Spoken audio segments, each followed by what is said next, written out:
இந்த நாளுக்குரிய தியானமாய் நாங்கள் எடுத்துக்கொள்வோம் மத்தேயு 23வது அதிகாரம் 27, 28வது வசனங்கள்.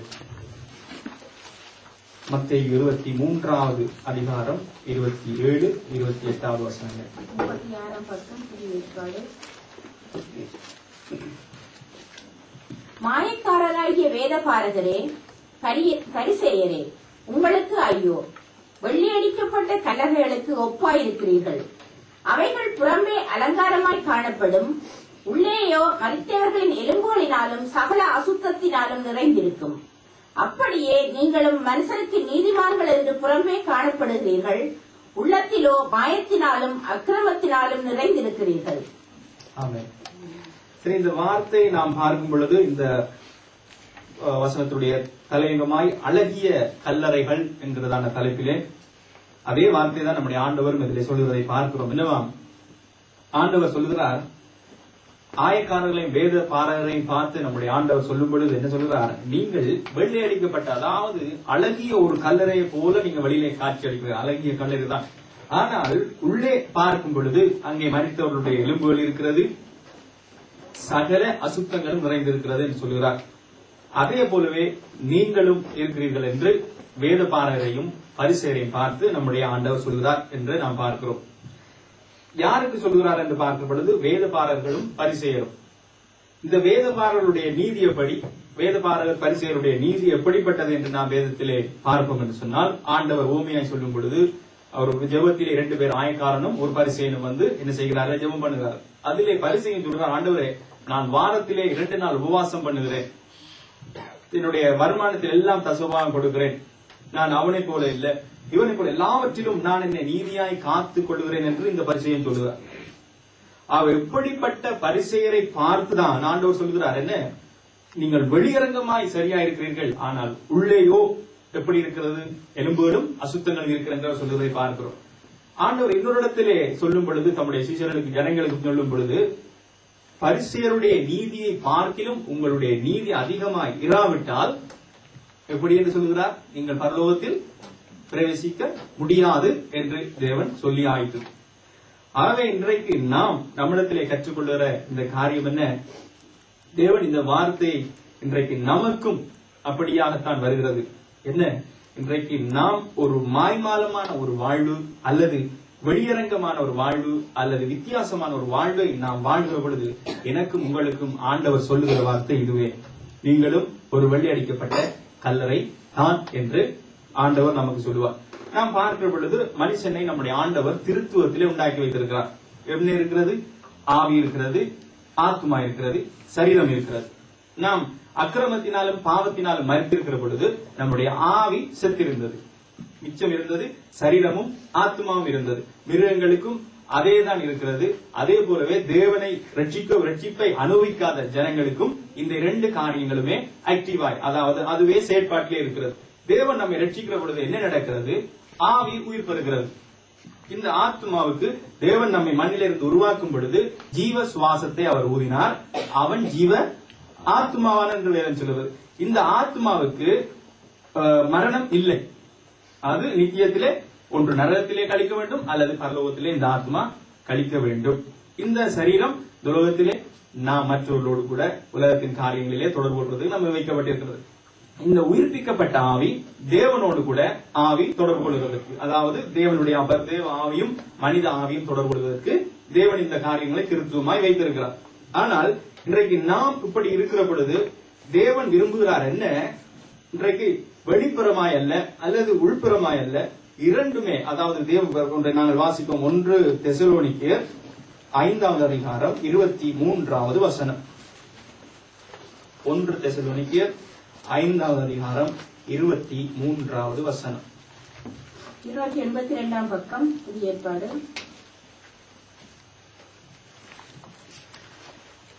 23வது வசனம். சமாதானத்தின் தேவன் தாமே உங்களை முற்றிலும் பரிசுத்தமாக்குவாராக. உங்கள் ஆவி, ஆத்மா, சரீரம் முழுவதும் நம்முடைய கர்த்தராகிய இயேசு கிறிஸ்து வரும்போது குற்றமற்றதா இருக்கும்படி காக்கப்படுவதாக. ஆமென். இங்க சொல்லுகிறார், ஆண்டவர் சொல்லுகிற பொழுது, அதாவது என்ன, தேவன் வரும் பொழுது உங்களுடைய ஆவி, ஆத்மா, சரீரம் மூன்றுமே குற்றமற்றதாய் அல்லது மூன்றுமே பரிசுத்தமாய் காக்கப்பட்டிருப்பதாக என்று வேதம் நமக்கு சொல்லுகிறது.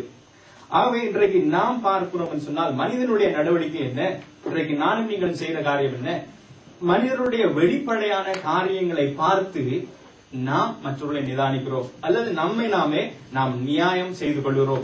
என்னுடைய வெளிப்படையான காரியம் சரியா இருக்கிறதே, எனக்கு நான் இப்படியாய் இந்த காரியங்கள் செய்கிறேனே, இப்படியாய் நான் பார்க்கிறேனே, இப்படியாய் சரியா இருக்கிறதே என்று நாம் பார்த்து என்ன செய்கிறோம், ஒரு கணிப்பீடு பண்ணுகிறோம் அல்லது என்ன செய்கிறோம், மற்றவர்களை கணிப்பிடுகிறோம். ஆனால் தேவனுடைய கணிப்பீடு அப்படிப்பட்டது அல்ல. நாம் வசனத்தை சொன்னது போல என்ன, தேவன் இருதயத்தை பார்க்கிறார் என்று நாம் பார்த்தோம். சொன்ன பொழுது அவர் சொன்னார், வேதம் அப்படியா சொல்லுகிறது. ஆனால் இந்த வசனத்தை அறிந்த வேத மக்கள் மத்தியிலே ரெண்டு விதமான கூட்டத்தார் காணப்படுகிறார்கள் அல்லது ரெண்டு விதமான மன யோசனையுடையவர்கள் அல்லது சிந்தையுடையவர்கள் இருக்கிறார்கள். ஒன்று, ஆண்டவர் என்னுடைய இருதயத்தை பார்க்கிறார், உள்ளான காரியத்தை தான் பார்க்கிறார் என்ற தெளிவினாலே என்ன செய்கிறார்கள், வெளியரங்கமாய் அவர்கள் எப்படியும் வாழ ஆரம்பித்து விடுகிறார்கள். அவர்கள் அப்படி வாழ்கிறதுனாலே, வெளியரங்கமாய் எப்படியும் வாழ்கிறதுனாலே, முதலாவது சரீரம், அதாவது வெளிப்படையா அவர்கள் எப்படியும் வாழ்கிறபடினாலே வெளிப்படையாய் பற்றிக் கொள்ளுகிறதான இந்த உலகத்தினுடைய காரியங்கள் அல்லது பாவத்தின் காரியங்கள் என்ன செய்கிறது, அது உள்ளான ஆத்மாவை என்ன செய்கிறது, பாதிக்கிறது. ஆகவே அப்படியான கூட்டத்தார் இருக்கிறார்கள். எப்படி ஆண்டவர் இருதயத்தை தான் பார்க்கிறார், மனுஷன் முகத்தை பார்க்கிறான், ஆண்டவர் இருதயத்தை பார்க்கிறான் அப்படின்னாலே வெளியரங்கமாய் எப்படியும் நான் வாழ்ந்து கொள்ளலாம் என்ற நிலையில இருக்கிறபடினாலே அவர்கள் முதலாவது சரீரம் அதிலே அது பாதிக்கப்படுகிறதுனாலே அது உள்ளான ஆத்மாவையும் பாதிக்கப்படுகிறது. ஆண்டவர் அதைத்தான் சொன்னார், என்ன, விபச்சாரம் செய்கிறவன் தன்னுடைய ஆத்மாவை கெடுத்து போடுகிறான். எங்க விபச்சாரம் எங்க நடக்கிறது, சரீரத்தில் நடக்கிறது, ஆத்மா அங்கே இருக்கிறது, அது உள்ளான மனதில் இருக்கிறது. ஆனால் இந்த வெளிப்படையான காரியம் உள்ளான காரியத்தை எடுத்து போடுகிறது. அதே போலவே மற்ற கூட்டத்தார் என்ன, ஆண்டவரிடத்திலே நான் எப்படியும் சரி செய்து கொள்ளலாம், மனிதருக்கு முன்பாய் நான் என்னை சரியாய் காட்டிக் கொள்ள வேண்டும். ஜனங்கள் இருக்கிறார்கள், சபையில் இருக்கிறது, சபையில பெரியவர் இருக்கிறார்கள், என்னுடைய பிள்ளைகள், மனைவி எல்லாருக்கும் முன்பதாகவும் நான் சரியாய் காட்டிக் கொள்ள வேண்டும். ஆனால் தேவன் என்னை பார்க்கிறார்களா, என்னுடைய பிள்ளை எல்லாம் இருக்கிறது, ஆனால் தேவனிடத்திலே நாம் மன்னிப்பு கேட்டுக் கொள்ளலாம் என்று நாம் அப்படியாய் வாழ்கிற பொழுது நம்முடைய அப்படியா மன்னிப்பு கேட்கலாம் என்று ஒரு முறை, 2 முறை, 3 முறை என்று நாம் அப்படியாக செயற்பட்டு கடைசியிலே என்ன செய்கிறோம், நம்முடைய ஆத்மாவை குறித்து கவனமற்றவர்களாய் வெளிப்படையிலே இப்படியே நாம் வாழ்ந்து கொள்ளலாம், எப்படி சபைக்கு முன்பாய், எப்படி மனிதருக்கு முன்பாய் சரியாய் வாழ்ந்து கொள்ளலாம் என்று வெளிப்படையாய் நாம் பார்க்கிறபடினாலே உள்ளான மனுஷனிலே நாம் அதை அழித்து போடுகிறோம். ஆகவேதான் நாம் பார்க்கிற பொழுது இப்படிப்பட்ட காரியங்களை நாம் பார்க்கிறோம். ஆனால் தேவன் பார்க்கிற பொழுது என்னத்தை பார்க்கிறார் சொன்னால், வெளிப்படுத்தின விசேஷம் 3வது அதிகாரம் 1வது வசனத்தை பார்க்கிற பொழுது தேவனுடைய கணிப்பீடு எப்படி இருக்கிறது நாம் பார்ப்போம். 336 பக்கம். சர்தை சபையின் தூதனுக்கு நீ எழுத வேண்டியது என்னவெனில், தேவனுடைய 7 ஆவிகளையும் 7 நட்சத்திரங்களையும் உடையவர் சொல்லுகிறதாவது, உன் கிரியைகளை அறிந்திருக்கிறேன், நீ உயிருள்ளவன் என்று பெயர் கொண்டிருந்தும் செத்தவனாயிருக்கிறாய். வசனம் என்ன சொல்லுகிறது, ஆண்டவருடைய கணிப்பீடு அப்படித்தான் இருக்கிறது. வெளியரங்கமாய் நீ உயிராத்தான் இருக்கிறார், வெளியரங்கமாய் நானும் நீங்களும் ஆவிக்குரியவர்கள் தான், வெளியரங்கமாய் நம்முடைய பாடல்கள் ஓகே, வெளியரங்கமாய் நம்முடைய ஆராதனைகள் ஓகே, நம்முடைய தனிப்பட்ட வாழ்விலே அல்லது தனிப்பட்ட தேவனுக்கும் எனக்கும் முன்பதாக இருக்கிற பொழுது தேவனுடைய கணிப்பீடு எப்படி இருக்கிறது, நீ உயிருள்ளவன் தான், ஆனாலும் செத்தவனாயிருக்கிறாய். உயிருள்ளவன் என்று பெயர் தான் உண்டு, ஆனால் நீ உன்னுடைய நிலை என்ன, செத்தவன் என்று. ஆகவே தேவனுடைய கணிப்பீடு எப்படி இருக்கிறது, தேவனுடைய கணிப்பீடு வெளியரங்கமா இல்ல, தேவனுடைய கணிப்பீடு நம்முடைய உள்ளான காரியங்களிலே எப்படி நாம் நடக்கிறோம், எப்படி தேவனுக்கும் எனக்கும் உள்ளதான காரியம் என்று நாம் பார்க்கிறோம். இந்த பரிசுத்தமானது அல்லது நம்மை காத்துக் கொள்கிறதானது தேவனுடைய சித்தத்தோடு இணைந்த ஒரு காரியமாயிருக்கிறது. தேவனுடைய விருப்பம் அல்லது சித்தம் அல்லது அவருடைய நோக்கம் என்பனவற்றோடு கூட இணைந்ததுதான் இந்த பரிசுத்தம். இந்த தேவனுடைய சித்தம் நம்மை குறித்து அநேக காரியங்கள் இருந்தாலும் அதிலே ஒரு காரியம் நாம் பரிசுத்தம் ஆக வேண்டும் என்பது தேவனுடைய சித்தமாயிருக்கிறது. அதைத்தான் நாம் பார்க்கலாம் சொன்னால் 1 தெசலோனிக்கேயர் 4வது அதிகாரம் 3வது வசனம் 7வது வசனம். 1 தெசலோனிக்கேயர் 3வது அதிகாரம் 4வது அதிகாரம் 3வது வசனம். நீங்கள் பரிசுத்தமுள்ளவர்களாக வேண்டும் என்பதே தேவனுடைய சித்தமாயிருக்கிறது. நீங்கள் பரிசுத்தமுள்ளவர்களாக வேண்டும் என்பதே தேவனுடைய சித்தமாயிருக்கிறது. அந்தபடி நீங்கள் வேசி மார்க்கத்துக்கு விலகி இருந்து. நன்றி. அடுத்தது 7வது வசனம். தேவன் நம்மை அசுத்தத்திற்கல்ல பரிசுத்தத்திற்கே அழைத்திருக்கிறார். ஆமென். வேதம் நாம் பார்க்கும் பொழுது ஆண்டவருடைய சித்தம் என்ன? ஆண்டவருடைய சித்தத்தை பார்க்கும் பொழுது நாம் பரிசுத்தம் ஆக வேண்டும் என்பதே தேவனுடைய சித்தமாயிருக்கிறது. எப்படி பரிசுத்தம்? சரீரத்திலே மாத்திரம் பரிசுத்தம் அல்ல, ஆத்மாவிலே மாத்திரம் பரிசுத்தம் அல்ல, ஆவியிலே மாத்திரம் பரிசுத்தம் அல்ல, மூன்றிலும் பரிசுத்தம். ஆவி, ஆத்மா, சரீரம் மூன்றிலும் நாம் பரிசுத்தமாக இருக்க வேண்டும் என்பதே தேவனுடைய சித்தமாயிருக்கிறது. தேவனுடைய சித்தத்தை செய்யாமல் போகிற பொழுது தேவன் எப்படி அந்த மனிதனை கையாளுகிறார், அல்லது தேவன் அந்த மனிதனிடத்திலே செயற்படுத்துகிற காரியம் என்ன என்பதை நாம் பார்க்கும் பொழுது ஏலி என்கிறதான மனுஷனை நீங்க பார்க்கலாம், அவருடைய கூட்டத்தாரையும் அவனுடைய பிள்ளைகளையும் நீங்கள் பார்க்கலாம். நாம் வாசித்து பார்க்கிற பொழுது என்ன, அந்த ஏலி தேவனால் அழைக்கப்பட்ட மனுஷன் தான். ஆனால் தேவனுடைய சித்தம் பரிசுத்தமா இருக்க வேண்டியது. ஆனால் தேவனுடைய அந்த ஏலியினுடைய பிள்ளைகள் என்ன செய்தார்கள்? அந்த ஆசரிப்பு கூடாரத்துக்கு முன்பதாய் வருகிற பெண்களிடத்திலே அவர்கள் விபச்சாரம் பண்ணினார்கள் என்று வேதம் சொல்கிறது. ஆகவே அதனாலே தேவன் அவர்களை அடித்தார். அது மாத்திரமல்ல, ஏலியும் அதிலே கவலையினமாய் அல்லது ஏலியும் அதிலே கவனம் செலுத்தாதபடினாலே தேவனுடைய சித்தத்தை அந்த ஏலி நிறைவேற்றபடினாலே ஏலி என்ன செய்தார்? அவர் லேவி கோத்திரமாய் இருந்த பொழுதிலும் என்ன செய்தார்? அந்த ஏலி குடும்பத்தாரை அந்த தள்ளினார். அவர் தள்ளி சாமுவேலை ஏற்படுத்தினார் என்று நாம் பார்க்கிறோம். அது மாத்திரமல்லாமல் என்ன நடக்கிறது? தேவனுடைய முதலாவது ராஜாவாக அழைக்கப்பட்ட சவுலை நாம் அறிந்திருக்கிறோம். அவன் உயர்ந்தவர், அழகானவர், ஒரு பழுது கூட அவருடைய சரீரத்தில் இல்லை என்று பார்க்கிறோம். அவனுக்கு விருப்பம் இல்லாத பொழுதும் தேவன் அவரை அழைத்து வந்து இஸ்ரவேலுக்கு முதலாவது ராஜாவாக வைத்திருக்கிற பொழுது தேவனுடைய சித்தத்தை, அமலேக்கரை அழிக்கும்படியான அந்த சித்தத்தை அவர் செய்ய மறுத்த பொழுது தேவன் என்ன செய்தார்? அப்போஸ்தலர் 13வது அதிகாரம் 22வது வசனத்தை நீங்க வாசிக்கிற பொழுது தேவன் என்ன செய்தார் என்று அழகாய் சொல்லியிருக்கிறது. அப்போஸ்தலர் 13வது அதிகாரம் 22வது வசனம். 181 பக்கம் புதிய ஏற்பாடு. பின்பு அவர் அவனை தள்ளி தாவீதை அவர்களுக்கு ராஜாவாக ஏற்படுத்தி, ஈசாயின் குமாரனாகிய தாவீதை என் இருதயத்துக்கு ஏற்றவனாக கண்டேன், எனக்கு சித்தமானவைகளை எல்லாம் அவன் செய்வான் என்று அவனை குறித்து சாட்சியும் கொடுத்தார். என்னவா சொல்லுகிறது? அவனை தள்ளி, அதாவது சவுலை தள்ளி தேவனுடைய சித்தத்தை செய்கிறதான தாவீதை ஏற்படுத்தினார் என்று பார்க்கிறோம். ஆனால் தாவீதன் தவறினார். தாவீது தவறின பொழுது தேவன் சவுலுக்கு ஒரு விதமாகவும் தாவீதுக்கு ஒரு விதமாக செய்வார் என்று சொன்னால் நானும் நீங்களும் அவரை பின்பற்றுவதிலே அர்த்தம் இல்லை. நம்முடைய தேவனை பின்பற்றுவதிலே அர்த்தம் இல்லை. ஏன்? அவர் பட்சபாதம் உள்ளவர் அல்லவே என்று வேதம் சொல்லுவது. அவர் ஏன் சவுலை சேர்த்துக் கொண்டார், ஏன் தாவீதை சேர்த்துக் கொண்டார் என்பது அது வேறு பகுதி. ஆனால் இந்த தாவீது தவறின பொழுது மீண்டுமாய் ஒரு காரியத்தினாலே அவர் தாவீதை சேர்த்துக் கொண்டார்.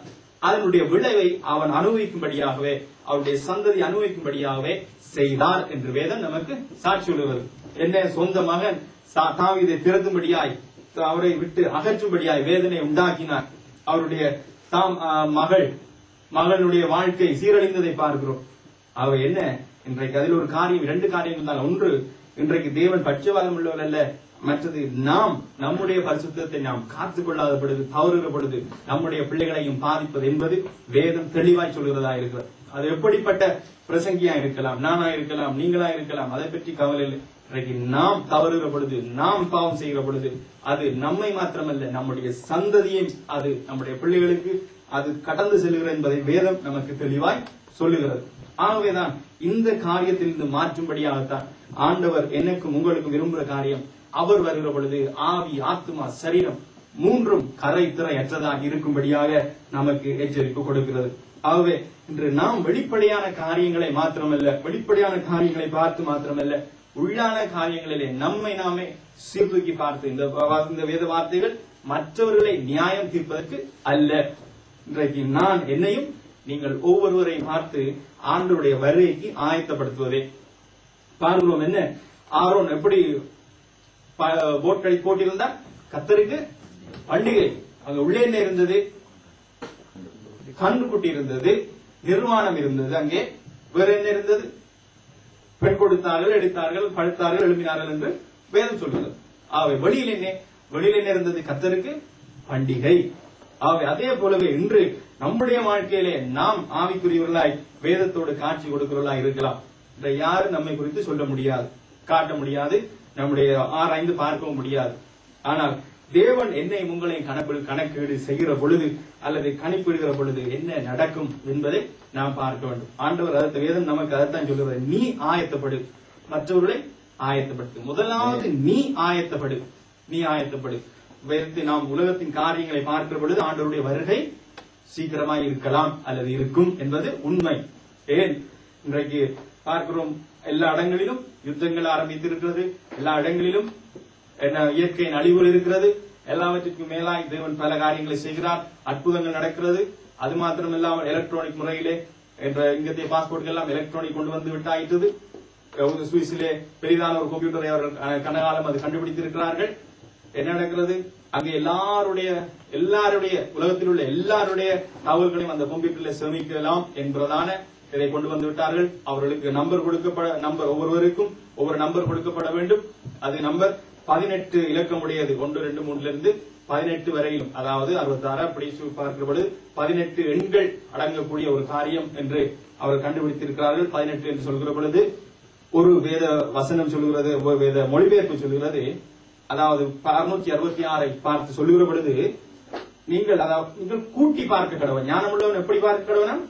கூட்டி பார்க்க கடவுள். அப்ப 6 சக 6 12 சக 6 18. ஆகவே இந்த சுவிஸிலே கண்டுபிடித்த காரியங்கள் என்ன, ஒரு மனிதனுடைய எல்லா தகவல்களையும் 18 எண்களுக்குள்ளே அவனுக்கு நம்பர் கொடுத்து கொண்டு விடலாம் என்று சொல்லியிருக்கிறார். அது மாத்திரம் இல்லாமல் அண்மையில நடந்த காரியம் என்ன, 9 கோள்கள் இருக்கிறது. அதிலே கடைசியான கோள் என்ன, புளூட்டோ.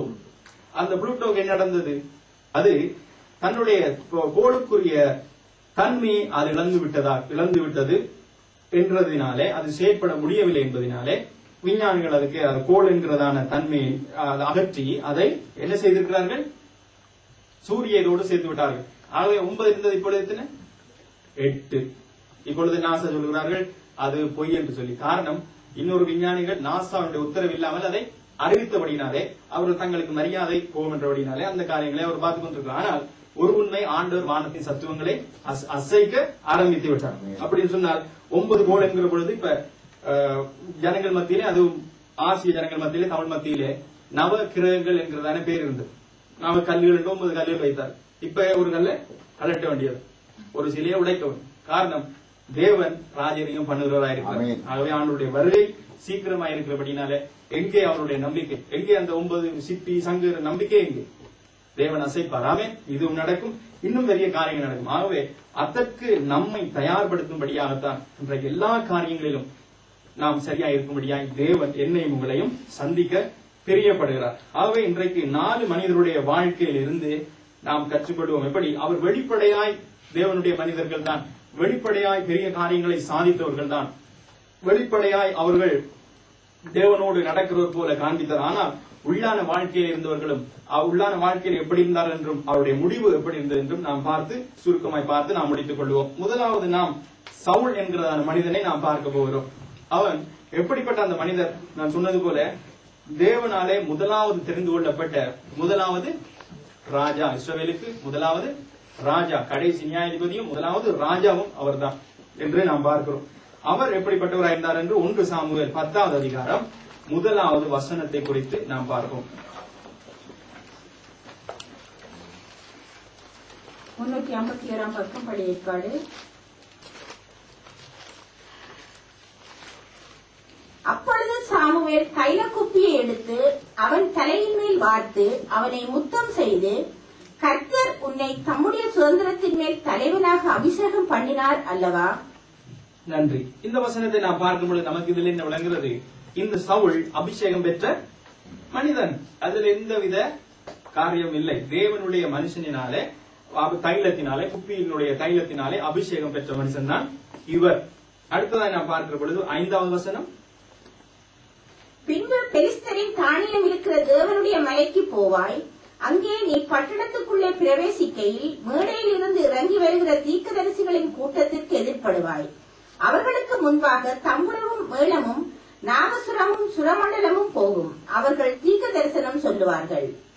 நன்றி. இதுல பார்க்கணும் சொன்னால் 6வது வசனம் சொல்கிறது, அப்பொழுது கர்த்தருடைய ஆவியின் மேல் இறங்குவார், நீ அவர்களோடு கூட தீர்க்க சொல்லி வேறு மனுஷனாவாய். 8வது வசனம் சொல்கிறது, கடைசி பாருங்க, அந்த அடையாளங்கள் எல்லாம் அன்றைய தினமே நேரிட்டது. அப்ப அவருடைய அர்த்தம் என்ன? இப்படியே அந்த தானியம் இருக்கிற இடத்துக்கு போனார். யாரு? சவுல். தேவ மனிதர்களோடு இணைந்து கொண்டார். தேவ ஆவியானவர் அவரை அபிஷேகித்தார். அவரும் தீர்க்க தரிசனம் சொன்னார். அதுதான் இந்த வசனத்துடைய அர்த்தம். அப்ப நாம் பார்க்கிற பொழுது இது என்ன? ஆவியானவருடைய ஆளுகையை உணர்ந்தவர் தான் இந்த சவுல். அது மாத்திரமல்ல, தீர்க்க தரிசனம் உரைத்த மனிதன் தான் இந்த சவுல். அது மாத்திரமல்ல, என்ன வேற இருதயத்தை பெற்றவர் தான் இவர். வேதம் சொல்லுகிறார், 8வது வசனத்தை பார்க்கிற பொழுது தேவன் வேற இருதயத்தை கொடுத்தார் என்று வேதம் சொல்லுகிறார். இப்படிப்பட்ட மனிதனுடைய வாழ்விலே இருந்ததான ஒரு காரியத்தை நாம் பார்க்கும் பொழுது என்ன? தேவன் இப்படியாய் அவரை ராஜாவாய் ஆக்கி கொண்டு வந்திருக்கிற பொழுது ஆண்டவர் சொல்லுகிறார் என்ன? இந்த அமலேக்கரை அழிக்கும்படியாய், முற்றாக நீக்கும்படியாய் தேவன் அந்த இடத்திலே அவருக்கு ஒரு கட்டளை கொடுக்கிறார். தேவனுடைய விருப்பத்தை அல்லது தேவனுடைய சித்தத்தை அவர் தெரியப்படுத்துறதை பார்க்கிறோம். அப்படிப்பட்ட பொழுது அவர் என்ன செய்கிறார்? தன்னுடைய ஜனங்களின் நிமித்தம் சொல்லுகிறார், ஜனங்களுக்கு பயந்து நான் இப்படி செய்தேன், ஜனங்களுக்கு பயந்து இப்படியாய் செய்து விட்டேன் என்று சொல்லுகிற பொழுது அவர் சொல்லி தேவன் அப்படியாய் அவரை புறக்கணித்து அந்த இடத்தை தள்ளுவதையும், அந்த இடத்திலே அவருடைய நிலை என்ன, தான் தவறிவிட்டார் என்பதை உணர்ந்தார். ஆனாலும் அவருடைய நிலை என்ன என்பதை நாம் பார்க்கிறோம். 15வது அதிகாரம் 30வது வசனம், 359வது பக்கம், அதாவது 360. அதற்கு அவன், நான் பாவம் செய்தேன், இப்போது என் ஜனத்தின் மூப்பருக்கு முன்பாகவும் இஸ்ரவேலுக்கு முன்பாகவும் நீ என்னை கனம் பண்ணி நான் உம்முடைய தேவனாகிய கர்த்தரை பணிந்து கொள்ளும்படிக்கு என்னோட கூட திரும்பி வாரும் என்றான். இங்கே பார்க்கணும் என்றால் என்ன? தேவன் சொன்னார், உன்னை நான் மறுதலித்து விட்டேன், நான் உன்னை தள்ளிவிட்டேன். சவுல் வந்து சொல்லுகிறார், சாமுவேல் சொல்லுகிறார், சவுலே நீ பாவம் செய்தாய், தேவனுடைய சித்தத்தை நிறைவேற்றாமல் நீ தேவனுக்கு விரோதமாய் நீ செய்தபடினாலே ஆண்டவர் உன்னை தள்ளி உனக்கு இதயத்துக்கு ஏற்ற ஒரு மனுஷனை அவர் ஏற்படுத்துவார் என்று ஆண்டவர் சொன்ன பொழுது இந்த மனுஷன் என்ன செய்கிறார்? உணர்வு கொள்கிறார். ஓ, நான் பாவம் செய்தேன். உணர்வுள்ள மனிதன் தான் உணர்கிறார். ஓகே, நான் பாவம் செய்தேன். ஆனால் அடுத்ததை பார்க்கிற பொழுது, இப்பொழுதும் என் ஜனத்தின் மூப்பருக்கு முன்பதாகவும் இஸ்ரவேலுக்கு முன்பதாகவும் நீ என்னை கனம் பண்ணி நான் உம்முடைய தேவனாகிய கர்த்தரை பணிந்து கொள்ளும்படி என்னோட கூட திரும்பி வார். அதனுடைய அர்த்தம் என்ன? நான் பாவம் செய்தேன், அதெல்லாம் இருக்கட்டும், அது உமக்கும் எனக்கும் கடவுளுக்கும் இருக்கட்டும். ஆனால் நீ வந்து மூப்பருக்கு முன்பதாக என்னை கனம் பண்ணிவிடேன், இல்லாவிட்டால் எனக்கு இருக்கிற மரியாதை போயிற்றும், அல்லது எனக்கு இருக்கிற அந்த ராஜ பதவி ஜனங்களாலே போய்விட்டும் என்று சொல்லி அவர் என்ன செய்கிறார்?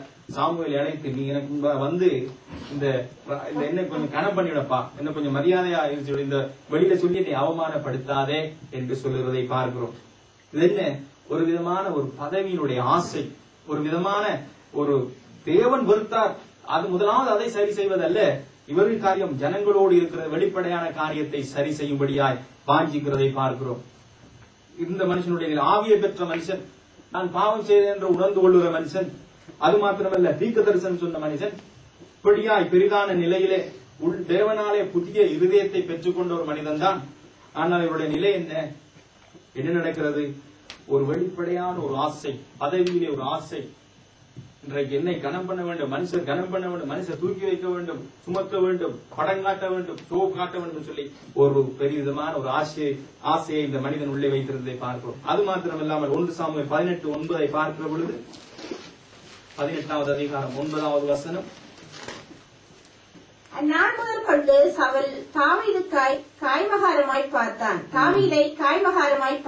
இங்கே பார்க்கிறோம் என்ன? தாவீதை எப்படி பார்த்தாரா? காய்மகாரமாய் பார்த்தார். கோபமாய், எரிச்சலாய், பொறாமையாய் பார்த்தார். வெளிப்படையாய் இன்றைக்கு பார்க்கிறோம் என்ன? வெளிப்படையாக ஆகிய பெற்ற மனுஷன். ஆனா உள்ளோ என்ன விட இவன் பாரதா, அல்லது என்ன விட இவன் கூட செய்யறதா, என்ன விட சரியா செய்யறதா, என்ன விட இவன் பாரதா என்கிறதான உள்ளான மனிதனில் ஒரு விடுதலை இல்லாத ஒரு காரியம், அல்லது பொறாமை, எரிச்சல், மாம்சத்தின் வெளிப்படையான கிரியை அவருடைய உள்ளத்திலே காணப்பட்டது என்று நாம் பார்க்கிறோம். அவர் இந்த காரியங்களை வைத்து இவருடைய முடிவை பார்த்தால் உங்களுக்கு தெரியும் என்ன நடந்தது. ஒரு நீதிமன்ற மரணம் போல் இருந்ததா? இல்லை. எப்படி இருந்தது? வெட்டுண்டு, தற்கொலை, அவனை வெட்டன்னு சொல்லி, இவனை வெட்டன்னு சொல்லி தானா தற்கொலை செய்து முடிவு ஒரு நீதிமானுடைய முடிவு போல் இருந்தது அல்ல. இந்த சம்பவத்தை வைத்து, இந்த மனிதனுடைய வாழ்க்கையில வைத்து நாம் நம்மை நியாயம் தீர்த்துக் கொள்ளும். ஆண்டவர் வருகிற பொழுது ஆண்டவர் அவனுடைய கிரியைகளுக்கு தக்கதாகத்தான் பலனளிப்பார். இன்று நான் ஆண்டவரே இன்று நான் நம்மை பார்த்து ஆண்டவர் எப்படி இருக்கிறது, வெளிப்படையாய் ஆவிக்குரியவன் அதிலே எந்த வித மாற்றம் இல்லை. பாடல் ஓகே, வசனம் ஓகே, வாக்கியம் ஓகே, உடைகள் ஓகே, அதிலே நம்ம யாரும் காண முடியாது. ஆனால் உள்ளான காரியங்களிலே நமக்கு எவ்வளவு விதமாய் எப்படி இருக்கிறது, எவ்விதமாய் மற்றவர்களை பொறாமை, எரிச்சல், என்னோட அவன் வாரதா, இவளை விட நான் போறதா, அப்படியான காரியங்கள் விட்டுக் கொடுக்காத தன்மைகளை நாம் பார்த்து நம்மை சரி செய்து கொள்வோமாக. அடுத்ததாய் ஒரு மனிதனை பார்ப்போம் சொன்னால், பிலேயாம் என்கிறதான ஒரு மனிதனை குறித்து நீங்கள் அறிவீர்கள். இஸ்ரவேல், அதாவது இஸ்ரவேல் ஜனங்களை நம்முடைய ஆண்டவர் எகிப்திலிருந்து புறப்பட்டு வந்து கானானுக்குள்ளே கொண்டு போகும் பொழுது அங்க வழியிலே ஒரு ராஜா பயந்ததினாலே என்ன செய்கிறார், இந்த ஜனங்களை, இஸ்ரவேல் ஜனங்களை பார்க்கிறார். அவர்கள் மிகுதியா இருந்தபடியினாலே பயந்து என்ன செய்கிறார், நாம் இந்த ஜனங்களை அழிக்க முடியாத காரணம் தேவன் இவர்களோடு கூட இருக்கிறபடினாலே நாம் அழிக்க முடியாது. அதனாலே தேவனோடு இருக்கிற ஒரு மனுஷனை கொண்டு வந்து அந்த மனுஷன் மூலமாய் நாம் சபித்தால் அந்த சாபம் இவர்களுக்குள்ளே வரும். அதனால இந்த ஜனங்கள் சிதறி அழிந்து போவார்கள் என்று சொல்லி அந்த மனிதன் சிந்தித்தபடினாலே, அவனுக்கு தெரிந்திருக்கிறபடினாலே அந்த ராஜா என்ன செய்கிறார், அவளை வந்து அழைக்கிறார். அழைத்து அவரை செயற்படுகிற பொழுது அவர் எப்படி தேவனோடு கூட இடைப்பட்டார், செயற்பட்டார் என்று சொல்லி நாம் பார்ப்போம். எண்ணாகமம் 24ஆம் அதிகாரம் 2வது வசனம்.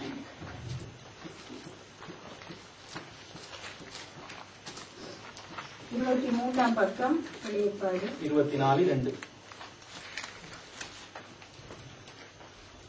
தன் கண்களை ஏறெடுத்து இஸ்ரவேல் தன் கோத்திரங்களின்படியே பாளையம் இறங்கி இருக்கிறதை பார்த்தான். தேவ ஆவி அவன் மேல் வந்தது. இங்கு பார்க்கிறோம். இப்பொழுது என்ன செய்கிறார், இந்த பிலேயாமை குறித்து நாம் அறிந்து கொள்வது, அவன் தேவனோடு, தேவ ஆவி இந்த மனுஷன் மேலும் இறங்கினார்.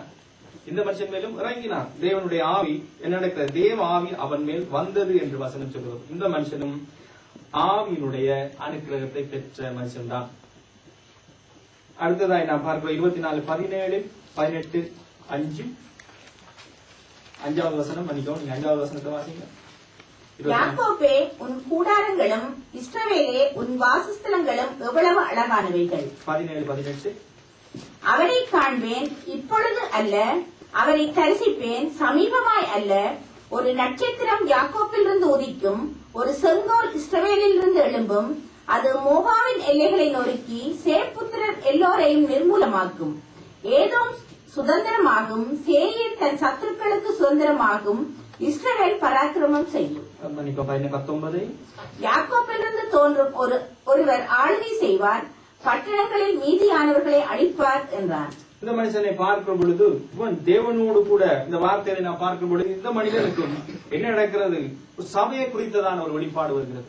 சபையை குறித்து சொல்கிறார். என்ன 5வது, யாக்கோபையும் கூடாரங்களும் இஸ்ரவேலும் வாசத்தங்கள் எவ்வளவு அழகானவைகள். இஸ்ரவேல், அதாவது சபையை குறித்து, இஸ்ரவேலை குறித்து ஒரு வெளிப்பாடு வருகிறது. அது மாத்திரமல்லாமல் இங்கே 17, 18 பார்க்கிற பொழுது இயேசு கிறிஸ்துவை குறித்தும் ஒரு வெளிப்பாடு இருக்கிறது. எங்க இப்போ, அதாவது ஆதி ஆகமத்தில் இருக்கும் பொழுதே யாக்கோபிலே தோன்றுகிற ஒருவர் ஆளுகை செய்வார், அவரை நான் காண்பேன் என்று சொல்கிறார். இந்த மனுஷன் என்ன வெளிப்பாடுகளை பெற்றுக் கொள்ளுகிற ஒரு மனுஷன் தான். சாதாரணமாய் நமக்கெல்லாம் இந்த வெளிப்பாடு கிடைக்கிறது. நமக்கெல்லாம் இப்ப புதிய ஏற்பாட்டில் இயேசுவோடு இருந்தே ஒரு காரியத்தையும் காணல. இவர் பழைய ஏற்பாட்டில இருந்து இவருக்கு இயேசு கிறிஸ்துவை குறித்தே ஒரு வெளிப்பாடு உண்டான ஒரு ஆவிக்குரிய மனுஷன் தான் இவர். இவர் பழையதிலே அஞ்சனம் பார்த்தார், நாள் பார்த்து கொண்டிருக்கிற மனுஷன் தான். ஆனாலும் இவர் மேலும் தேவன் இறங்கினார் என்று பார்க்கிறோம். பார்க்கிற பொழுது என்ன நடக்கிறது, சபையை குறித்து, இயேசு கிறிஸ்துவை குறித்து, இயேசு கிறிஸ்துவை சாதாரணமாக இயேசு கிறிஸ்துவா இல்ல, ஆளுகை செய்கிறது. அதாவது அவருடைய வருகையையும் குறித்து சொல்கிறார். ஒருவர் ஆளுகை செய்வார். அவர் இயேசு கிறிஸ்துவனுடைய வருகையையும் குறித்து, இயேசு கிறிஸ்து 2ஆம் வருகையையும் குறித்து அவருக்கு ஒரு வெளிப்பாடு உண்டான மனுஷன் தான் இவர். சாதாரண ஒரு பிழையாம் அல்ல. இவர் வெளிப்பாடுடைய சபையை குறித்து, இயேசு கிறிஸ்துவை குறித்து ஒரு வெளிப்பாடு உள்ள மனுஷன் தான். ஆனால் இவருடைய உள்ளான நிலை என்ன என்று நாம் அறிய வேண்டும். வெளியிலே பார்க்கிற பொழுது பிலேயாமை போல ஒரு வெளிப்பாடு உள்ள மனுஷன் யாரும் கிடையாது.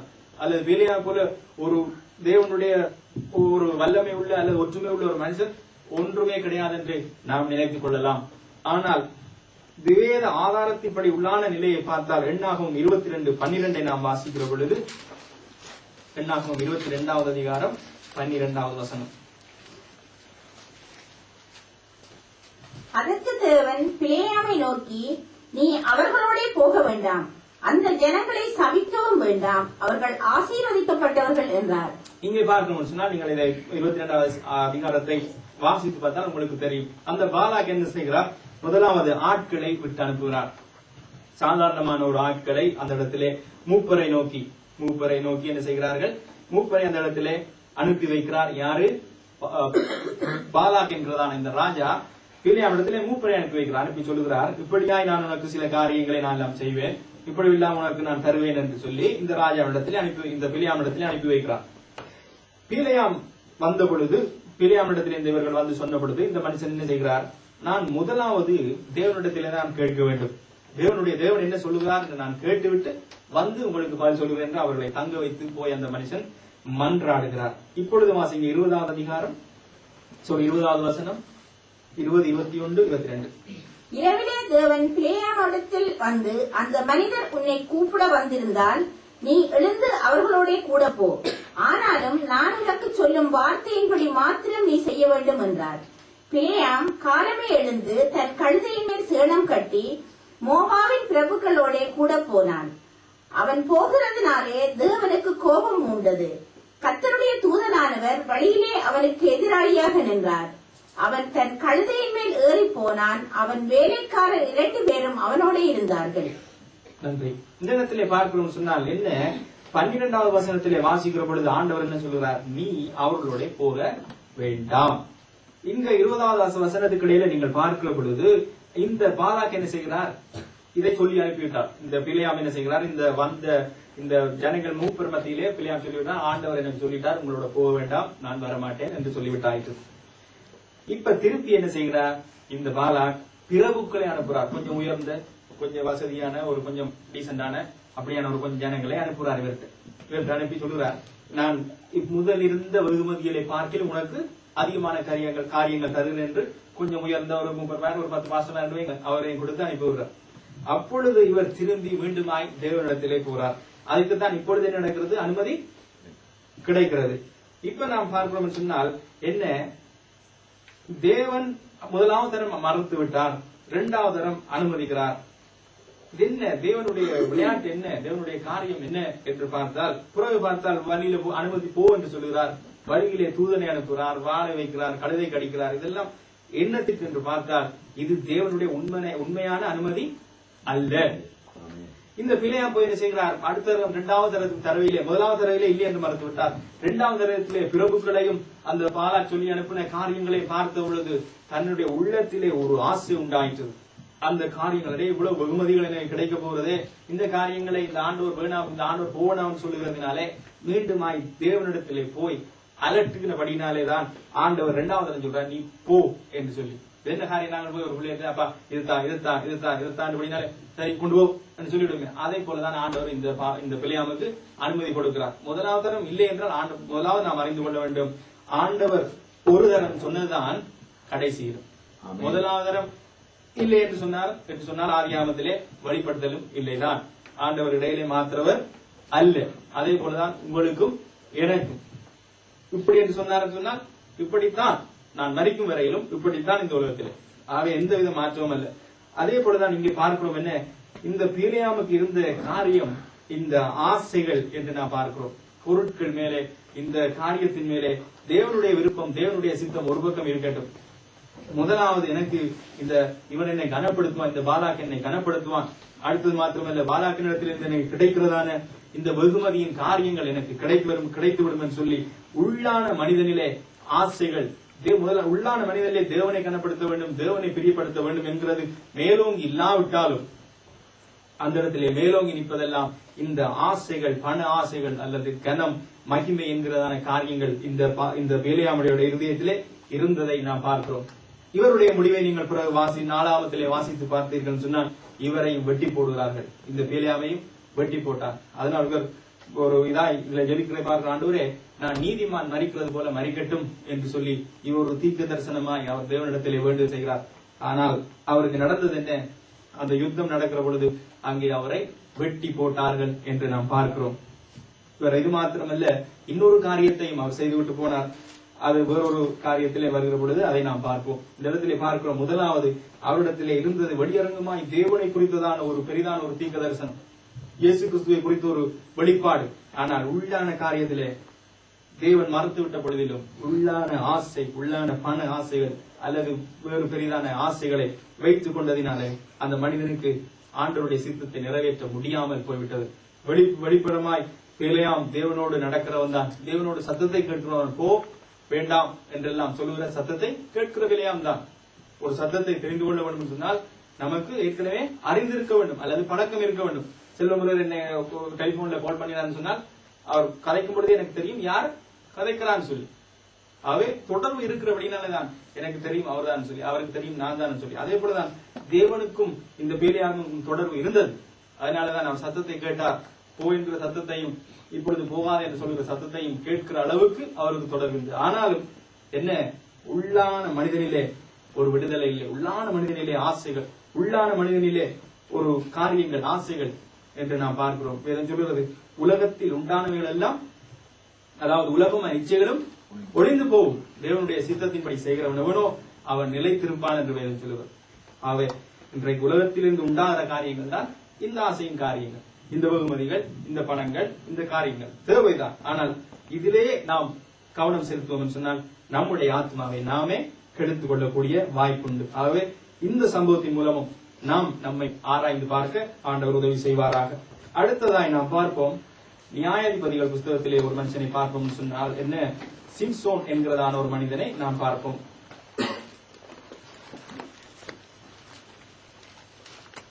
நியாயாதிபதிகள் 13வது அதிகாரம் 25வது வசனம். 320 பக்கம்.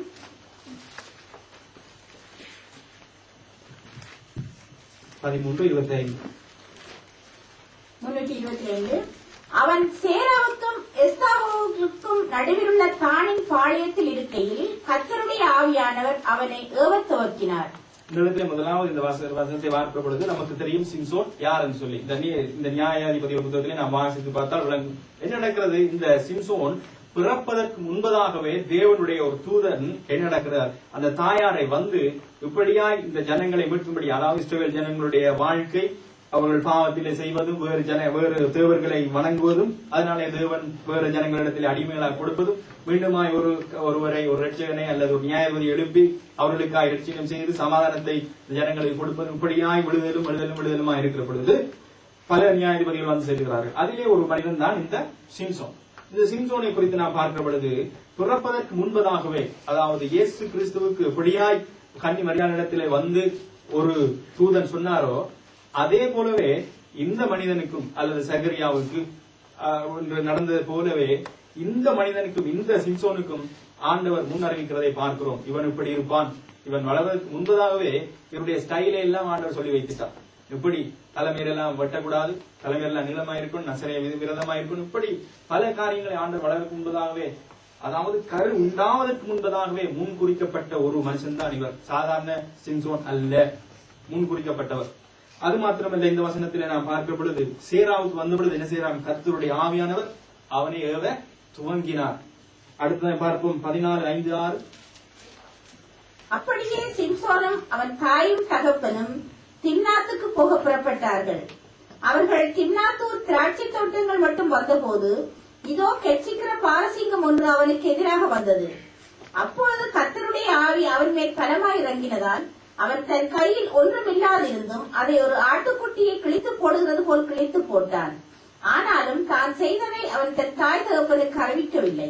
நன்றி. அடுத்தது 19வது வசனம், அதே அதிகாரம் 19. கர்த்தருடைய ஆவி அவன் மேல் இறங்கினதால் அவன் அஸ்கலோனுக்கு போய் அவ்வூராரில் 30 பேரை கொன்று. நன்றி, அவ்வளவு போதும். அடுத்ததாய் 15வது அதிகாரம் 14வது வசனம்.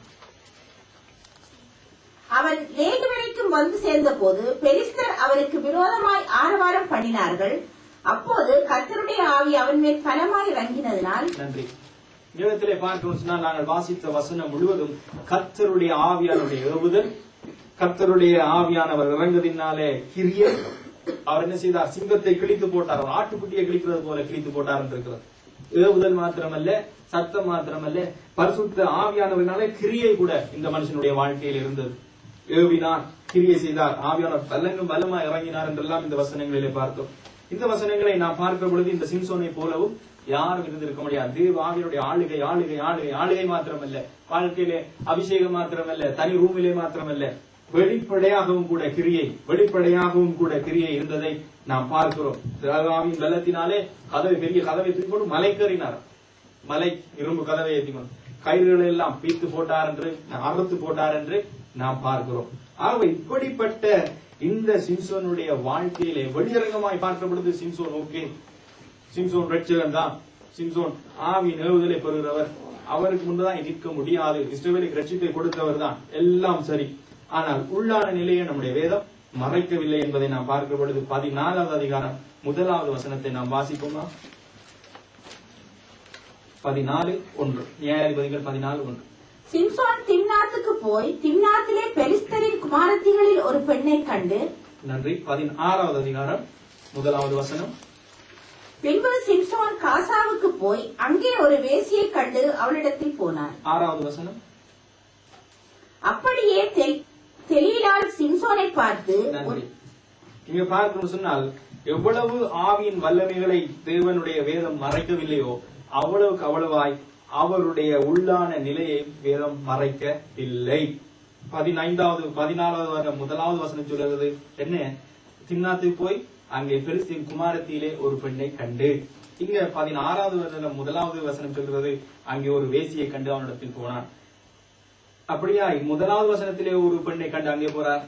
5வது வசனத்தில் 6வது வசனத்தை பார்க்கிற பொழுது 4 வசனத்துக்கு இடையிலே மீண்டும் அடுத்ததாய் இங்கே மீண்டும் இன்னொரு பெண்ணை பிடிச்சிட்டார். யாரு? அவர் தெலீலா என்கிறதான ஒரு பெண். அவை இவருடைய உள்ளான நிலையை பார்க்கிற பொழுது இவர் மாம்சத்திலே பலவீனம் உள்ளவர். மாம்சத்தின் கிரியை அல்லது இச்சைக்கு விட்டுக் கொடுக்கக்கூடிய ஒரு மனிதன் தான் இவர். இதனாலே அவருடைய வாழ்வு சீரழிந்து போனது என்று நாம் பார்க்கிறோம். வெளியரங்கமாய் சிம்சோன் ஆவியை பெற்ற மனுஷன் தான். வெளியரங்கமாய் கிரியை நடத்திக்கிற மனுஷன் தான். வெளியரங்கமாய் பெரிய காரியங்களை செய்தவர் தான். ஆனால் உள்ளான நிலை என்ன? உள்ளான காரியம் என்ன? உள்ளான மனிதனிலே விடுதலை இல்லையே. என்ன இங்க என்ன பார்க்கிறோம்? ஒரு பெண்ணை கண்டார், இன்னொரு பெண்ணை கண்டார், இன்னொரு பெண்ணை போனார் என்று 4 வசனத்துக்கு இடையிலே இன்னொரு பெண்ணை பிடிச்சிட்டார். அப்படியாய் காரியங்களை வைத்திருக்கிறதை நாம் பார்க்கிறோம். ஆண்டவருடைய வேதம் அழகாய் தெளிவாய் எல்லாவற்றையும் ஒன்றையும் கூட்டையும் இல்லை, ஒன்றையும் குறைக்கவும் இல்லை. அவ்வளவு தெளிவான வசனத்தை உங்களோட கையில என்ற கையில கொடுத்திருக்க ஆண்டவருக்கு நன்றி சொல்லுங்க. பார்க்கிறோம் என்ன இப்படியாய் வேதம் சொல்லுகிறது. சிம்சோன் அதை செய்தார், இதை செய்தார். இன்றைக்கு நாமும் ஆவியிலே நிரம்புறவர்களா இருக்கலாம், ஏவுதல் கிடைக்கிறவர்களா இருக்கலாம், சாதிக்கிறவர்களா இருக்கலாம். ஆனால் உள்ளான நிலை ஆவி, ஆத்மா, சரீரம் மூன்றும் நம்முடைய ஆண்டவர் வரும்பொழுது கரை திரையற்றதா இருக்க கர்த்தருடைய ஆவியான உதவி செய்வாராக. இந்த மனுஷனுடைய நிலையை பார்த்தோம்.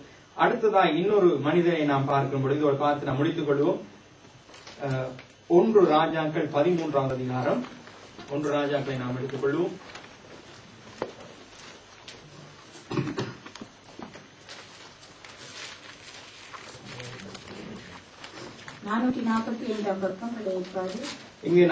இங்க முதலாவது நீங்க வாசித்து பார்க்க பொழுது யெரொபெயாம் என்கிறதான ஒரு ராஜா அந்த காலத்தில் எழுப்பினார்.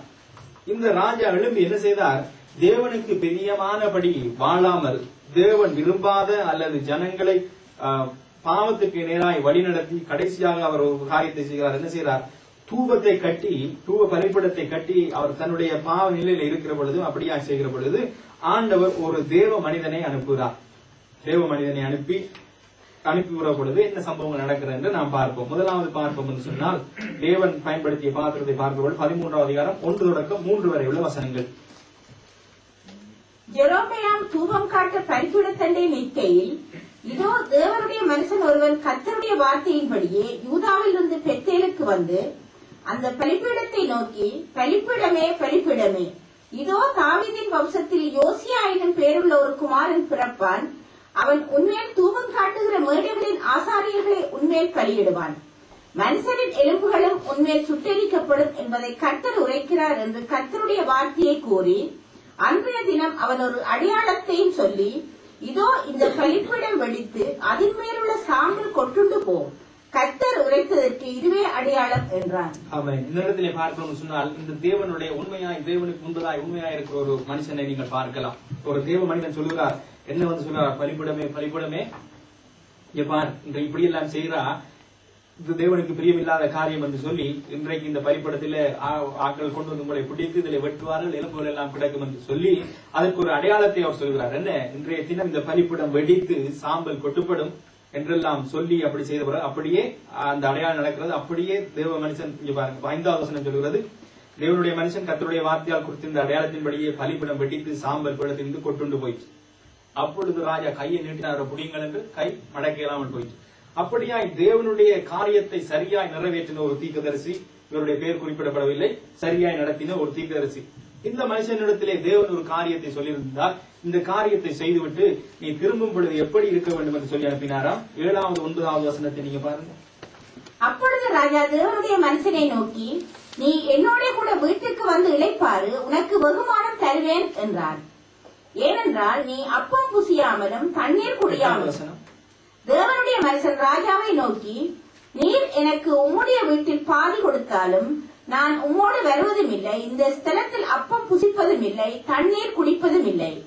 ஏனென்றால் நீ அப்பம் புசியாமலும் தண்ணீர் குடியாமலும் போன வழியாய் திரும்பாமலும் இரு என்று கர்த்தர் தம்முடைய வார்த்தையால் எனக்கு கட்டளையிட்டிருக்கிறார் என்று சொல்லி இங்கே பார்க்கிறோம் சொன்னால் இந்த ராஜாவுக்கு கை மடக்க இல்லாமல் போய்விட்டது யெரொபெயாமுக்கு.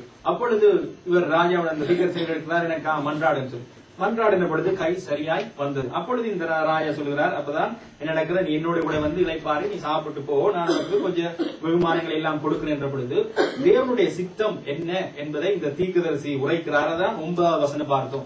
நீர் உம்முடைய ராஜ்யத்தினுடைய வீட்டுல பாதி தந்தாலும் நான் உன்னோட இருக்கவே மாட்டேன், இந்த வீட்டை வந்து சாப்பிட மாட்டேன். காரணம் என்ன? என்னுடைய ஆண்டவர் எனக்கு சொல்லியிருக்கிறார், நீ போன வழியா திரும்பாமலும் ஒன்றும் சாப்பிடாமலும் நீ உன்னோட இடத்துக்கு போ என்று சொல்லியிருக்கிறார் சொல்லி. அதன்படியே அந்த தீர்க்கதரிசி என்ன செய்கிறார், அப்படியே ராஜாவுக்கு மறுத்து விட்டு அப்படியே போகிற பொழுது அங்கே ஒரு வெத்தலிலே ஒரு கிழவனான ஒரு தீர்க்கதரிசி இருக்கிறான் என்று வேதத்திலே சொல்கிறார். அதை நாம் பார்க்கிற பொழுது 11வது அதிகாரத்தை நாம் பார்க்கிறோம். 11வது வசனம், மன்னிக்கவும் 11வது வசனத்தை நீங்கள் வாசிக்கிற பொழுது, கிழவனான ஒரு தீர்க்கதரிசி பெத்தேலிலே குடியிருந்தான். அவன் குமாரர் வந்து தேவனுடைய மனுஷன் அன்றைய தினம் பெத்தேலிலே செய்த எல்லா செய்கைகளையும் அவன் ராஜாவோடு சொன்ன வார்த்தைகளையும் தங்கள் தகப்பனுக்கு அறிவித்தார்கள். இங்கே பார்க்கணும் சொன்னால் கிழவனான தீர்க்கதரிசி. கிழவனான தீர்க்கதரிசி அர்த்தம் என்ன? வயது போனவரா? இல்ல, அதனுடைய வயது போனவர் தான். அதனுடைய இன்னொரு அர்த்தம் என்ன? அனுபவம் உள்ள ஒரு தீர்க்கதரிசி, அல்லது ஆண்டவருக்காய் பல காரியங்களை சாதித்த தீர்க்கதரிசி, அல்லது பல காலமாய் தேவனோடு ஒரு நடந்த மனுஷன். அதாவது முதிர்வுக்கு என்ன அர்த்தங்கள்? இவ்வளவு அர்த்தங்கள் இருக்கு. இன்னும் பல காரியங்கள் இருக்கு. அனுபவம் இருக்கிறது, தேவனோடு நடந்த அனுபவம், தேவனுக்காய் பல காரியங்களை சாதித்த அனுபவம் இருக்கிறது, தேவனுடைய சத்தத்தை கேட்டு நடக்கிற ஒரு அனுபவம் இருக்கிறது, தேவ ஆவியின் ஆளுகையை பெற்றுக்கொள்ளுகிற அனுபவங்கள் பல காலமாய் இருக்கிற ஒரு தீர்க்கதரிசி அந்த பெத்தேலில் இருந்தார். இந்த சம்பவங்களை இந்த கிழவனான தீர்க்கதரிசியினுடைய பிள்ளைகள் பார்த்து கொண்டிருக்கிறார்கள். பார்த்து கொண்டிருந்துட்டு தன்னுடைய அப்பாட்டம் சொன்ன, அப்பா இப்படி ஒரு சம்பவம் நடக்குது என்று சொன்ன பொழுது என்ன செய்கிறார், அந்த தகப்பன் என்ன செய்கிறார், நீங்க எனக்கு டக்கு கழுதையை வச்சு அதுல கழுதையில நகரிக்கு போறதுக்கு எனக்கு ஆயத்தம் பண்ணுங்கன்னு சொல்லி அந்த பிள்ளைகளை ஆயத்தப்படுத்தினார்கள். ஆயத்தம் பண்ணி இப்பொழுது வழி அவர் வேதம் சொல்லுறது, அந்த இளம் தீர்க்கதரிசி அவர் போனதை இந்த பிள்ளைகள் பார்த்து கொண்டிருந்தபடினாலே அந்த வழியிலே அவர்கள் தகப்பனை அனுப்பினார்கள். இப்பொழுது இந்த தகப்பனை வந்து பாருங்க, நீங்கள் 18வது அதிகாரம், மன்னிக்கவும், நீங்கள் 14வது அதிகாரம் 14வது வசனம், மன்னிக்கவும் 14வது வசனம். தேவனுடைய மனுஷனை தொடர்ந்து போய் ஒரு கர்வாலி மரத்தின் கீழ் உட்கார்ந்திருக்கிற அவனை கண்டு, யூதாவிலிருந்து வந்த தேவனுடைய மனுஷன் நீர்தானா என்று அவனை கேட்டதற்கு அவன் நான் தான் என்றான். தொடர்ந்து வாசிங்க. அப்பொழுது அவனை நோக்கி, என்னோட வீட்டுக்கு வந்து அப்பம் புசியும் என்றான். அதற்கு அவன், நான் உம்மோடே திரும்பவும் உம்மோடே உள்ளே போகவும் மாட்டேன், இந்த ஸ்தலத்திலே உம்மோடே நான் அப்பம் புசிக்கவும் தண்ணீர் குடிக்கவும் மாட்டேன். ஏனென்றால் நீ அப்பம் புசியாமலும் அங்கே தண்ணீர் குடியாமலும் நீ போன வழியாய் திரும்பி வராமலும் இரு என்று கர்த்தருடைய வார்த்தை எனக்கு உண்டாயிருக்கிறது என்றார். இங்க பார்க்கிறோம் என்ன, இவர் இந்த பின் கழுதையில போய் இந்த தீர்க்கதரிசியை கண்டுபிடிக்கிறார். ஒரு கர்வாலி மரத்தின் கீழே இருக்கிறதை அவர் கண்டு என்ன செய்கிறார், நீ என்னோட வந்து சாப்பிடு, இப்படி எல்லாம் இருந்துட்டு போன்னு சொல்லுகிற பொழுது அந்த இளம் தீர்க்கதரிசி என்ன சொல்லுகிறார், ஆண்டவர் எனக்கு இப்படி சொல்லி இருக்கிறார் மறுத்து விட்டார். இப்பொழுது 18வது அதிகாரத்தை வாசிங்க, 18வது வசனத்தை. அதற்கு அவன், உம்மை போல் நானும் தீர்க்கதரிசிதான். அவன் அப்பம் புசித்து தண்ணீர் குடிக்க நீ அவனை திருப்பி உன் வீட்டுக்கு அழைத்துக் கொண்டு வா என்று ஒரு தூதன் கர்த்தருடைய வார்த்தையாக என்னோட சொன்னான் என்று அவனிடத்தில் போய் சொன்னான். இங்க பார்க்கிறோம், இந்த கிளர் தீர்க்கதரிசி என்ன செய்கிறாராம், பின் போய் எல்லாம் சொல்லி அவன் சொல்ற, ஆண்டவர் இப்படி போக வேண்டாம் என்று சொல்லிவிட்ட பொழுது சொல்லுறார், நானும் உன்ன போல ஒரு தீர்க்கதரிசி தான். நான் இப்ப ஜெபிச்சு கொண்டிருக்கிற பொழுது ஒரு தூதன் வந்து உன்னை கூட்டிட்டு போய் உனக்கு கொடுக்க சொல்லி அழைத்து கொண்டு போ என்று கொண்டு வா என்று சொல்லி ஒரு தூதன் சொன்னதாய் பொய் சொல்லுகிறார். இந்த அனுபவம் நிறைந்த தீர்க்கதரிசி என்ன, தேவனோடு நடந்த தீர்க்கதரிசி, தேவனுக்காய் பல காரியங்களை சாதித்த தீர்க்கதரிசி, ஒரு வயதிலே முதிர்ந்தவர், பல அனுபவங்களை கொண்ட தீர்க்கதரிசி. ஆனாலும் இங்கே பார்க்கணும் என்ன நடக்கிறது. இவருடைய இதயத்தில் என்ன இருந்தது? பொய்யினா இருந்தது, பொய்யின் காரியங்கள் இருந்தது, மற்றவனை கெடுக்கிற காரியங்கள் இருந்தது. பார்க்கிறோம் இந்த மனுஷன் இப்படியா இருக்கும் பொழுது ஆண்டவருடைய செயலை அந்த இடத்துல பாருங்க. 19வது வசனம். அப்பொழுது அவன் இவனோடு திரும்பி போய் இவன் வீட்டில் அப்பம் புசித்து தண்ணீர் குடித்தான். 20.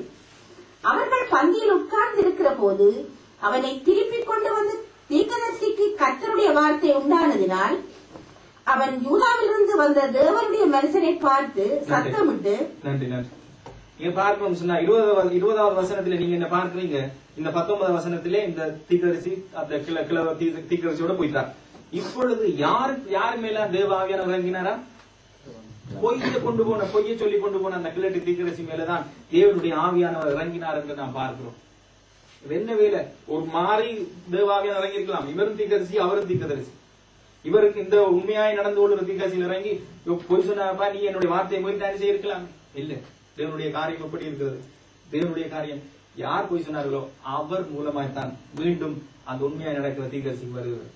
ஆகவே இன்றைக்கு பார்க்கிறோம் என்ன, தேவனுடைய காரியங்கள் இப்படித்தான் இருக்கிறது. அது மாத்திரமல்ல, ஏன் இந்த காரியத்தை இந்த தீர்க்கதரிசி இப்படி செய்தார் என்று நீங்க வேதத்திலே அறிந்து கொள்ள முடியாது. இவருடைய 2 பேருடைய பேரும் இல்லை. ஏன், எதற்கு, ஏன் செய்தார், ஏன் பொய் சொன்னார் என்று ஒரு காரியம் இந்த இடத்துல நீங்கள் வாசிக்க முடியாது. மற்றவர்கள் தெளினால் சொன்னதினால அப்படி நடந்தது, சாமுவேல் சவுல் காரியங்களை பார்க்கலாம். ஆனால் இவர் ஏன், என்னத்துக்கு என்று சொல்லி ஒரு காரணமும் வேதம் நமக்கு குறைக்கவில்லை, மறைத்து விட்டார். ஆனால் பல காரியங்களை தேவ அறிஞர்கள் சொல்கிறார்கள். ஆண்டவருடைய காரியம் முடிந்தால் இன்னொரு மனுஷனை எடுப்பதற்கு ஆண்டவர் இப்படி பயன்படுத்தி இருக்கலாம், அப்படி செய்திருக்கலாம் சொல்ல. ஆனால் வேதம் அதை பற்றி ஒன்றும் சொல்லவில்லை. ஆனால் பார்க்கிறோம் சொன்ன இவ்வளவு பெரிதான ஒரு வயோதிப தீர்க்கதரிசி தான், அனுபவம் நிறைந்த தீர்க்கதரிசி தான். ஆனால் அவருடைய உள்ளத்திலே இருந்தது மற்றவனை கெடுக்கிற காரியம் அல்லது பொய்யின் காரியங்கள் நிறைந்திருந்ததினாலே அந்த மனுஷனுடைய வாழ்க்கையை கெடுத்தார் என்று பார்க்கிறோம். அவர் சரியாய் வந்து ஆண்டவர் சொன்னதை சரியாய் செய்து திரும்பின தீர்க்கதரிசி அவரை கொண்டு போய் அவர் இப்படியாய் செய்தபடியினாலே என்ன நடக்கிறது? அந்த மற்ற தீர்க்கதரிசி திருப்பி போகிற பொழுது வழியில் ஒரு சிங்கம் இருந்து அந்த தீர்க்கதரிசியை கடித்து போட்டது என்று பார்க்கிறோம். இவருடைய முடிவு மாத்திரம் இதுல இல்லை, அந்த கிழவர் தீர்க்கதரிசியின் முடிவு மாத்திரம் இல்லை, மற்றவருடைய முடிவு எல்லாம் நீதிமானுடைய முடிவு போல அல்ல. ஆகவே இன்றைக்கு நாம் பார்க்கிறோம், இன்றைக்கு நாமும் என்ன வெளிப்படையாய் நம்மை நாமே சீர்தூக்கி நாம் பார்க்க, வெளிப்படையாய் மாத்திரமல்ல உள்ளான காரியத்தில் நம்மை நாமே பார்க்க உதவி செய்வாரா? இன்றைக்கு நாம் அப்படித்தான், இங்க இருந்து ஒரு ஆமேன்னு சொன்னால் அங்கிருந்து 7ஆமே 8ஆமே 9ஆமே வரும். ஆனால் உள்ளான மனிதனிலே நம்முடைய நிலை என்ன என்பதை வேத வார்த்தையின்படி தேவ ஆவியானவருக்கு முன்னாடி நானும் நீங்கள் உங்கள் நேரத்திலே, நான் என்னுடைய நேரத்திலே, தனிப்பட்ட விதத்திலே தேவனுக்கு முன்னதாய் நம்முடைய வார்த்தையை வைத்து ஆராய்கிற பொழுது வேதம் சொல்ல நாங்கள் பார்த்தது போல இயேசு கிறிஸ்து வரும் பொழுது உங்களுடைய ஆவி, ஆத்மா, சரீரம் 3ம் கரைதரையற்றதான் இருப்பதாக என்று வேதம் சொல்வதை நாம் பார்க்கிறோம். ஆகவே வெளிப்படையாய் சபைக்கு என்னை நீதிமானாய் காட்டிக் கொள்வதில் எந்தவித பிரயோஜனம் அல்ல. ஒரு கொஞ்ச நாளைக்கு இருக்கலாம், நான் சபையில் இருக்க மட்டும் உங்களுக்கு காட்டலாம், அடுத்த சபைக்கு போனா அடுத்த சபையை காட்டலாம். ஆனால் தேவன் நியாய தீர்ப்பிலே நிறுத்துற பொழுது அல்லது தேவன் நம்முடைய முடிவை பார்க்கிற பொழுது ஆண்டவர் சொல்லியிருக்கிறார், யாருடைய முடிவை பார்க்க வேண்டும், யாருடைய நடக்கையை பார்க்க வேண்டும் என்று சொல்லி ஒரு ஓர்டரை கொடுத்திருக்கிறார். யாருடைய நடக்கையை பாருங்கள், யாருடைய முடிவை பாருங்கள் சொல்லி. ஆகவே நாம் பார்க்கிற பொழுது இவை எல்லாவற்றையும் அவதானமாக வைத்து இன்றைக்கு நானும் நீங்களும் மற்றவருக்கு முன்பதாய் தீர்க்கதரிசியாய், மற்றவருக்கு முன்பதாய் பெரிய பாடகனாய், மற்றவருக்கு முன்பதாய் பெரிய பிரசங்கியாய், மற்றவருக்கு முன்பதாய் எந்த ஆட்டம் ஆடியும் தேவனுக்கு முன்பதாய் நிற்கிற பொழுது தேவன் நியாயம் தீர்ப்பார். ஆகவே இன்றைக்கு நானும் நீங்களும் நம்மை சரி செய்து பார்த்துக் கொள்ள இன்றைக்கு நான் ஆகவே ஆண்டுடைய அன்பு நல்லது, ஆண்டவர் நல்லவர், ஆண்டுடைய அன்பு தள்ளாத. அவர் சொல்வது போல மாயையும் மாலவும் அவருக்கு முன்பதாக இருந்தால் போதும். எப்பொழுது நான் செய்து கொண்டு இருப்பதல்ல, எல்லாவற்றிலும் நான் சரியா இருந்து கொண்டு மற்ற காரியத்தில் சரியா இருப்பேன் என்று சொன்னால் அப்பொழுது அவருக்கு முன்பதாய் சரியா இருந்தால் அது போதும். ஆகவே அதை போலவே இன்றைக்கு நானும் நீங்களும் ஆண்டவருக்கு முன்பதாய் இந்த வார்த்தைகளின்படி செய்ய கர்த்தர் உதவி செய்வாராக. அவர் பார்த்து சொல்லுகிறார், ஆண்டவர் நீங்கள் வெளியரங்கமாய் நல்லா இருக்கிறீர்கள், உள்ளே மரித்தவருடைய எலும்பு இருக்கிறது, செத்தவருடைய எலும்பெல்லாம் இருக்கிறது, இன்னும் அசுத்தமான காரியங்கள் அழுகி போற நிலையில் இருக்கிறது. வெளியரங்கமோ நீங்கள் ஆவிக்குரியவர்களா இருக்கிறீர்கள். வெளியரங்கமோ பரிசுத்தவான்களை காத்தீர்கள், ஆனால் நீயும் அப்படியே என்றுதான் ஆண்டவர் சொல்கிறார். இன்றைக்கு எனக்கும் உங்களுக்கும் அதே வார்த்தை தான். இன்றைக்கு நானும் நீங்களும் எப்படி இருக்கலாம், எப்படித்தான் இருந்தாலும் நாம் தேவனுக்கு முன்பதாய் ஆண்டவர் விரும்புகிற பிரகாரமா இல்லை என்று சொன்னால், பரிசுத்தமான ஒரு காரியம் என்னுடைய வாழ்க்கையில இல்லை என்று சொன்னால், இன்றைக்கு அவர் அதே வார்த்தை தான் என்னை உங்களையும் பார்த்து சொல்லுவார். நீயும் அப்படியே செத்தவன் தான், நீ உயிருள்ளவன் என்று பெயர் தான், ஆனால் நீ செத்து கிடைக்கிறார். சபைக்காய் இருக்கட்டும், நம்முடைய தனிப்பட்ட வாழ்க்கைக்காய் இருக்கட்டும், வார்த்தைகள் நம்மை நாமே நிதானிப்பதற்கு தேவனால் கொடுக்கப்பட்ட வார்த்தைகளா இருக்கிறபடினால் நம்மை நாமே நிதானிப்போம். அவரே ஆதாரம், அவரிடத்திலே கிருபை உண்டு. ஆகவே அவரிடத்திலே சேர நாம் உதவி கேட்டு ஆண்டிடத்திலே நாம் சேர்வோமாக. எழுந்திருந்து கர்த்தருடைய கிருபைக்காய் தொடர்ந்து நாம் மன்றாடி நீதியான காரியங்களுக்குள்ளாய் நாம் செல்வோம். நம்மை நாமே இந்த நாளிலே நாம் நியாயத்திருக்க, நம்மை நாமே சரி செய்து கொள்ள கர்த்தர் நம்முடைய கிருபையினாலே இறங்கி நமக்கு கொடுக்கிற நாட்கள் தான் இவைகள், கொடுக்கிற வார்த்தைகள் தான் இவைகள். ஆகவே நானும் நீங்களும் நம்மை நாமே நிதானித்து பார்க்க தேவாவியான உதவி செய்வாராக. இன்றைக்கு வெளியரங்கமாய் நானும் நீங்களும் வேதத்தை தூக்கினவர்கள் தான்.